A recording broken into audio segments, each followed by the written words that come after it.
Welcome to Desert Island Geek. Each episode we welcome one self-confessed geek to our deserted island. But there's a catch. They may bring 5, and only 5, of their most essential geek items they simply cannot live without.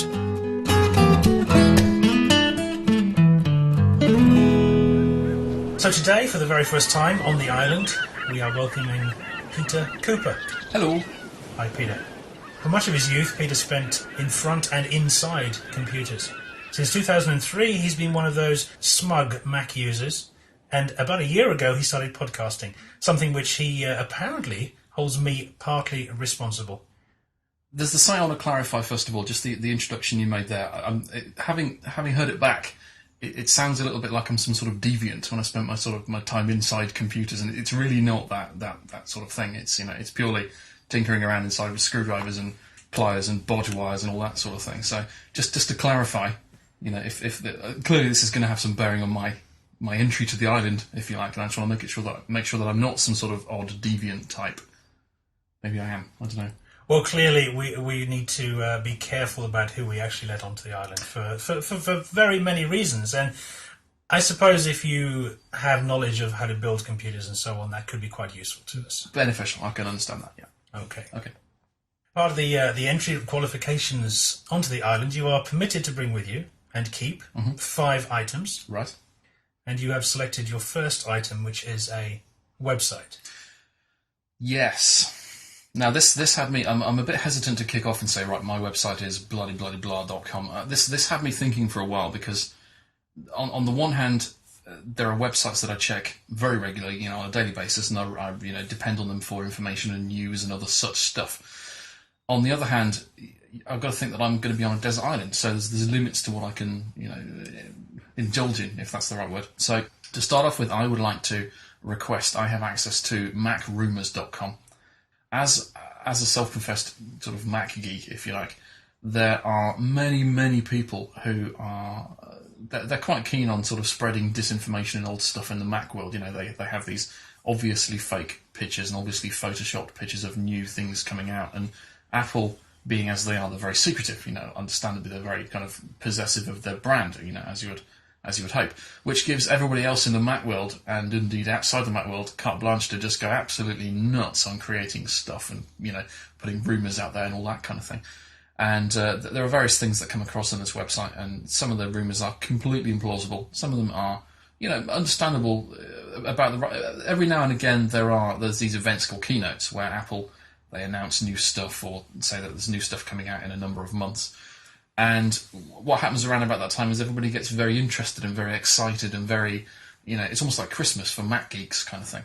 And they work out how they're going to spend their money over the next few months, that kind of thing. And they say, well, I would really like a so-and-so size so-and-so with a, this big hard disk and so much memory for peanuts, practically nothing. It's clearly not going to happen, but, it's always fun nonetheless.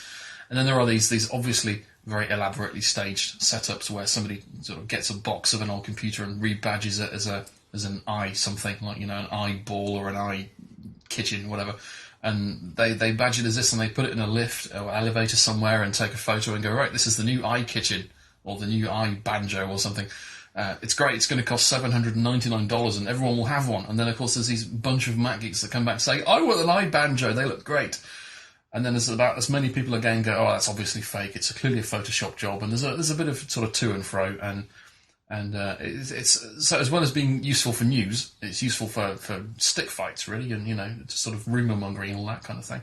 So, do you think, from your point of view, there might be some kind of perverse joke that you're playing on everybody, because you're going to be able to see all this information, and you're never going to get your hands on, because you're going to be trapped on the island? This is getting back to the whole practicality aspect of it all, because if you look at geeks enjoy tech websites, that's how it goes, and a geek looking at a tech website, it's almost like, I can't think of the right phrase to use, but it's almost like you're looking in thinking, right, well, there's no way I'm going to get to that. It's like the promised land, or like this forbidden fruit that you can't, it doesn't matter if, there's a new super duper Mac Pro with, 25,000 horsepower and extra stripes and stuff. If that comes out, there's nothing I can do to get hold of it. So I suspect that might be an element of frustration which is creeping in.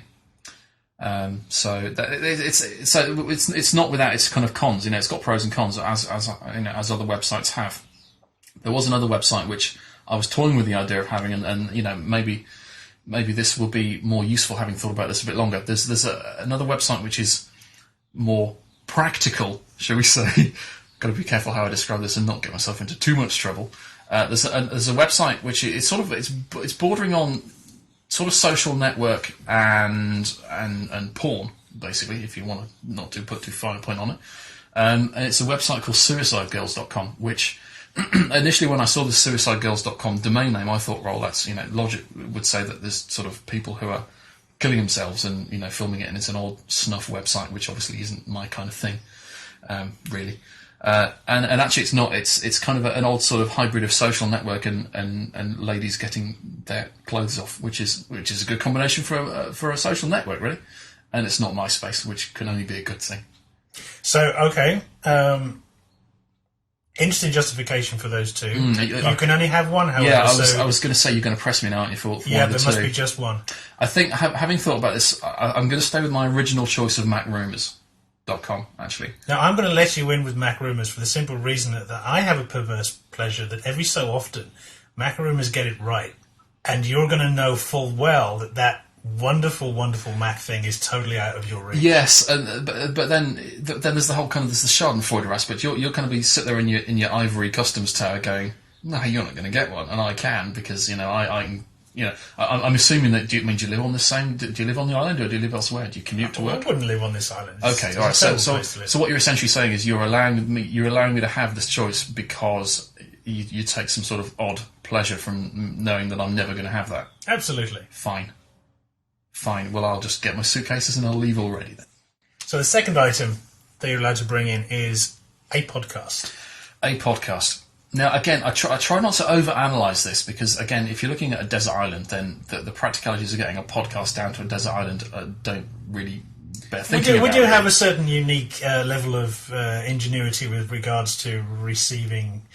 Okay, it's pretty impossible, but just a quirk in the space-time continuum that allows podcasts to fall out of the sky. Absolutely, lovely. Yes. Right, so you find them in coconuts at 2:00 in the morning when they drop down. That's it. So in this case, the podcast enclosure is actually a husk. A husk. So practicalities aside, I would like a podcast that would make me think, that would make me laugh from time to time. Something that doesn't take themselves too seriously. There are people in the podcasting community, fraternity, whatever, it's a collective, whatever word you want to use for the podcasting bunch of people who do take themselves a little bit too seriously and sort of they like to self promote a little bit too often.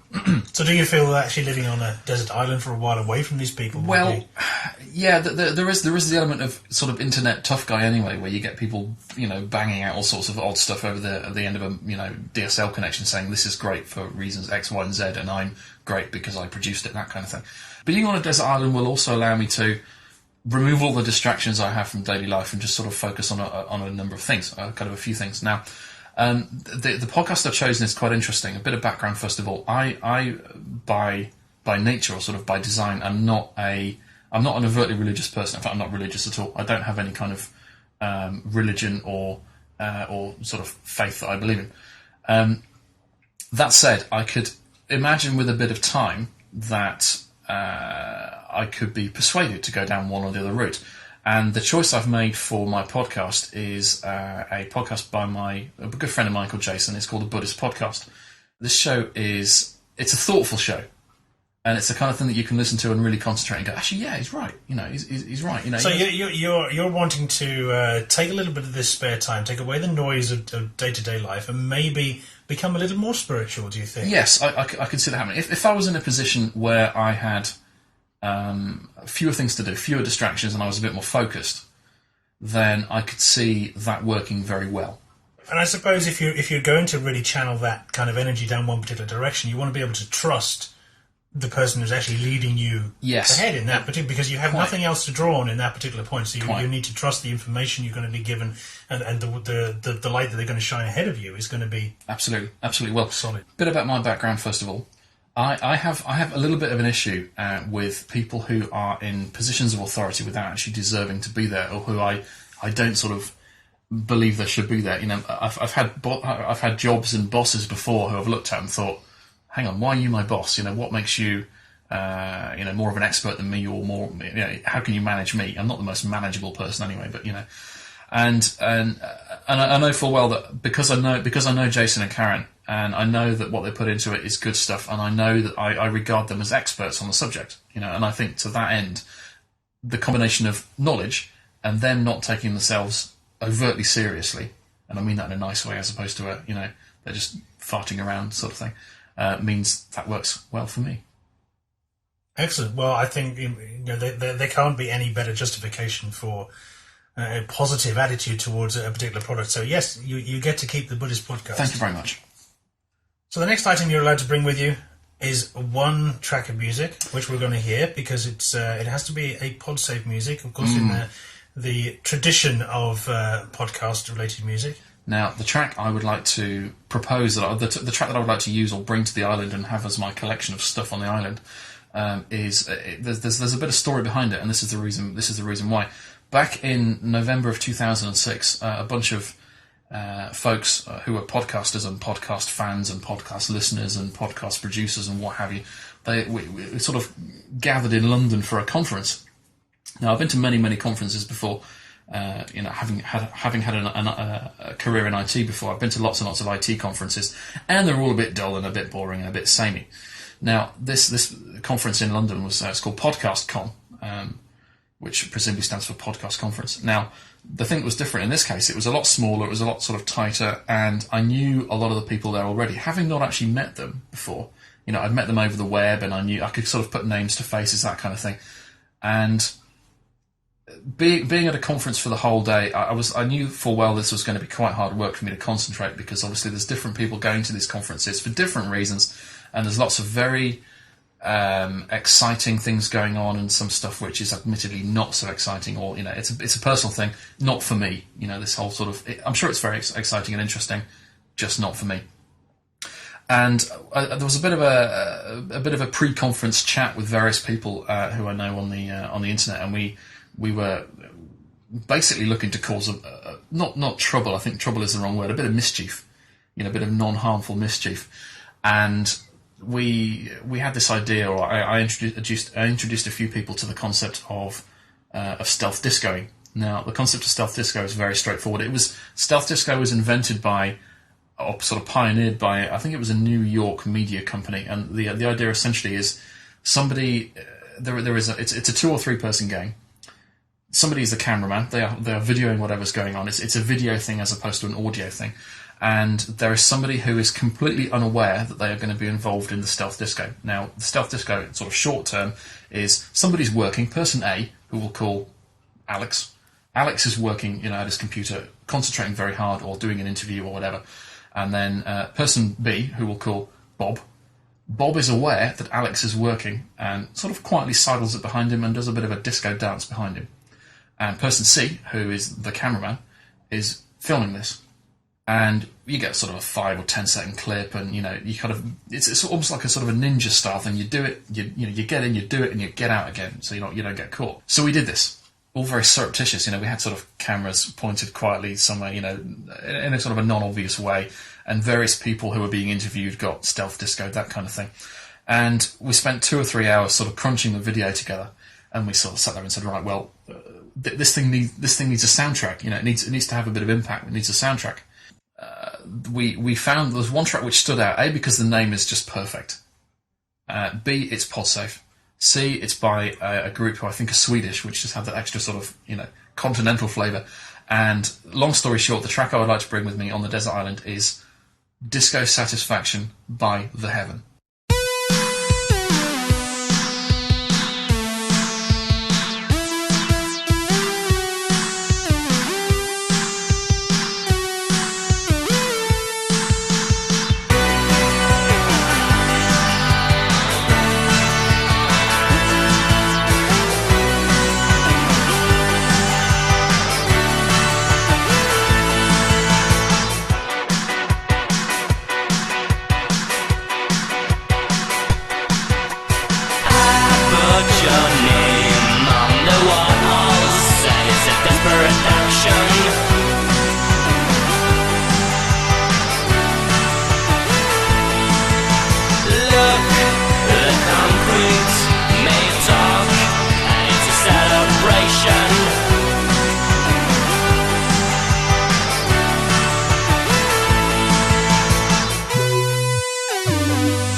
Disco Satisfaction from the Heaven, and a very elaborate justification for that particular track. Do you think that having that track and listening to it over and over again, it's going to bring back memories of that particular day? And the memories is the main reason, and it's also that track has another special place in my heart. It's my alarm signal on my phone. So if I go places and I have my cell phone as an alarm clock, it's what wakes me up in the morning. So I can sort of wake up in a hotel in the middle of nowhere and start jumping around the room, and it's one track that you can listen to over and over and over again, and every single time you'll either move about in your seat or bop about or stand up and start dancing and all that kind of thing. It's unfortunate that I think the Heaven have actually disbanded now. They are no more, so there's going to be no more Disco Satisfaction style tracks. But well, it seems like a pretty good legacy. I mean, good, there I was just dancing around the customs office while the track was on. So it is pretty irresistible, and I think the sound of that, going across the island ever so often would be a very, very good thing. It'll send shivers down my spine if there's a whole PA system. The next item, yes. A book. Now, this is a very interesting choice. I'm really intrigued as to why you wanted this particular book. It's the book I mentioned on the customs declaration form it's a very specific one. Now, it doesn't really have to be that particular book, but the subject matter is important. For a very long time, I have been, I wouldn't say disappointed, but I was a bit annoyed that I didn't do better at foreign languages at school. I did that. As an English school kid, I did the usual things of French and German, and that was pretty much it. I went to a grammar school for a year and did Latin, which turned out to be very useful, I don't think. Explain to me. Now, I had a conversation with someone the other day about how useful Latin might be. Explain to me, educate me, about the usefulness of Latin in today's... See, I've got to be careful, because I did it for about a year and a half, so that may just have been sort of prep for, bigger things and better things. Now, I went to a school in the Gloucestershire area of the UK called Sir Thomas Rich's School. Now, Gloucestershire, when I lived there, was one of the very few counties in the UK or England who had grammar schools, and I spent a year and a half doing Latin, which I consider time well spent, because there are various words in Latin that, when you look at their English equivalent, they're kind of slightly rude. As far as the language thing was concerned, I did a bit of French, a bit of German, and I can just about get by with both. And for a very long time, I've had this fascination with the Dutch language, because it's fairly close by. I've been to Holland a few times, and I like the Dutch sort of the culture and the approach to everything. It's very kind of liberal, and it's all good. I'm not some sort of dope smoking porn fiend. Don't get me wrong. I just like the approach of things that they have, and everything's sort of nicely nice. And whenever I hear people speaking Dutch, it's got this odd combination of being a beautiful language and absolutely utterly filthy at the same time. And I'm thinking, I wish I could do it. I wish I could speak proper Dutch. And I've got this slightly odd character, I suppose, like alter ego, if you like, which I'm not going to demonstrate now because you can hunt around for it on the internet, called Durst, who is some sort of odd, slightly pervy Dutchman who gets brought out for doing various kind of promotions and just sort of prattling around on the internet, really. So my suggestion, or my proposal for a book, is a book to learn Dutch, please, or teach yourself Dutch. I know a few people who are Dutch, and I love the accent, and it's all good, really. It's all good. You have fond memories. Yeah, but again, thinking of the practicalities. Once I know this Dutch language, depending on the language of other people coming in, if I'm presuming I'm not going to be on my own on said desert island, on the island, depending on the language of other people coming in, I could then teach them, and I get a lot of satisfaction from teaching people new things as well. So, well, actually, it will work to your advantage because the original settlers on the island were actually of Dutch origin. Excellent. I didn't even know that. Hence why the cannibals on the neighbouring island are able to speak Dutch. You never mentioned they were cannibals. We have one more item. We've gone through a website, a podcast, a piece of music, and a book, all of which you've managed to persuade me to allow you to keep on the island. I'm not getting a good feeling about the next one, then. But do continue. You get one device.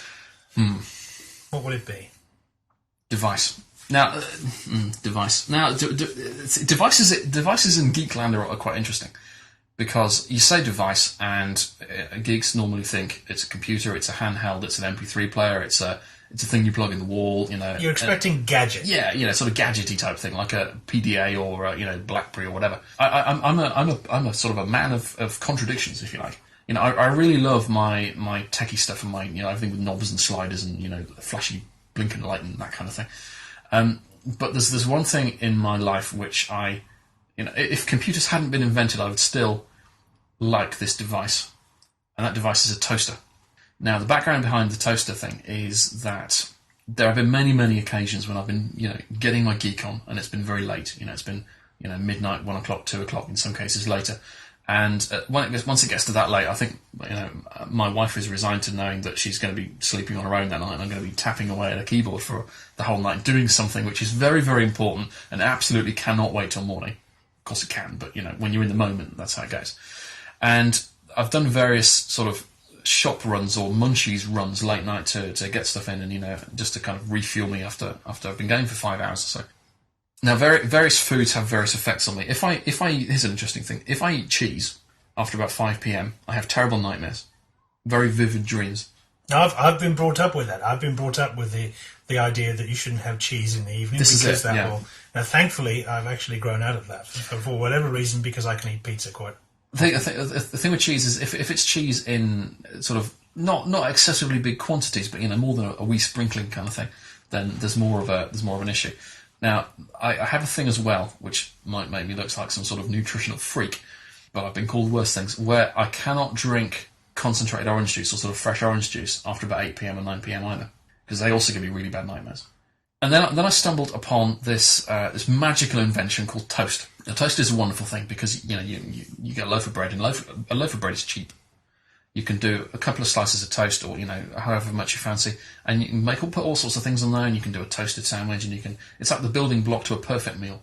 A nice loaf of bread, and I can quite happily have 2 slices of toast, maybe 4 if it's a particularly long night, and have no ill effects at all. My blood sugar doesn't go like racing up and then crashing down again, and it sounds really boring. It sounds really sort of staid and dull and all that kind of thing. But I really like toast. And there is nothing nicer, smell-wise, than the smell of freshly cooked toast with a nice sort of kind of slathering of margarine on top. Well, there is something inoffensive about toast in that there's a good chance that if you have friends around and they get a little peckish, you can offer them a bit of toast. Absolutely. And even if you don't have anything to put on it, chances are they'll be happy with a piece of toast and maybe some spread on top of that. Exactly. So it's very versatile. Now, there's another thing as well with the toaster, and there's a very specific toaster that I'm thinking of, a nice sort of big toaster with nice wide slots on it. And this has the added benefit of being able to toast bagels, which are hands down my favourite food in the world. Full stop, no argument, end of story. I have this odd thing for toasted bagels. Bagels, you get a bagel, slice it in half, toast it, then either a bit of cream cheese or a bit of butter or something on the top. And my mouth is watering just thinking about this already. Toasted bagels are by far and away the nicest thing in the world, food-wise. So you'd like a slightly geeky toaster then? Yeah, really? I suppose so. Yeah, but it doesn't need. But this is the thing. Again, thinking about the whole practicalities of it all. If you've got some sort of fancy fangled toaster, if I'm going to be sat on this island and I've got this sort of turbo toaster with, it's got, there's a network connection at the back and it's got Bluetooth and all sorts of sliders and knobs and all that kind of thing. The more things that move, the more chance it has of breaking down. Now, so I'm going to sort of go back to kind of geek basics and say, right, here is a toaster. It is a toaster. It toasts bread, toasts bagels. In fact, no, it just toasts things. You put stuff in it, it toasts, and it works. And there's no warranty involved, or there's no helpline involved, and there's no, you need a registry hack for it to work, or there's an Apple script for it to make it work properly. It is a toaster, and a toaster works very well. Well, you've actually pretty much convinced me. I was determined you weren't going to have the toaster, but you are very clearly passionate about toast. If you say it like this, you make me out to be some sort of odd freak of nature. Toast is for very for practical reasons, for physical reasons. Toast is an important part of your life. You've done really well for the very first person onto the island. You've actually managed to keep all 5 of your items. Wow. Well done. Thank you. Is all I can say. There would be a round of applause, but of course there's no one else here. Well, so what's the deal from here?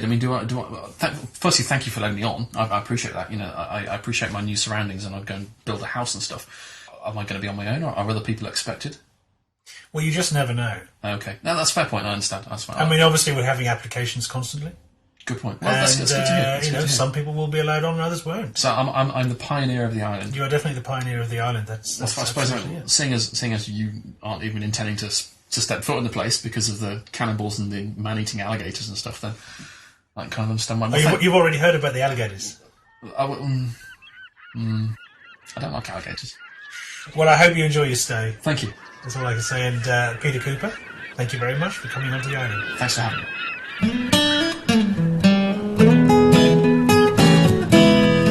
That was Desert Island Geek.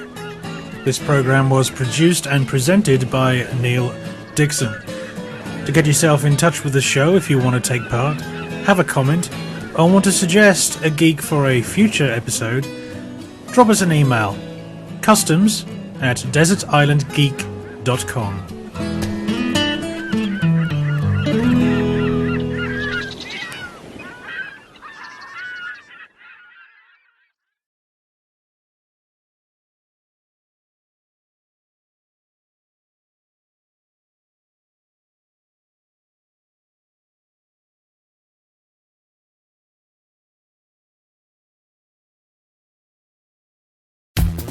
The best and the brightest, served up daily by the sharpest minds in content delivery, Podshow and Limelight.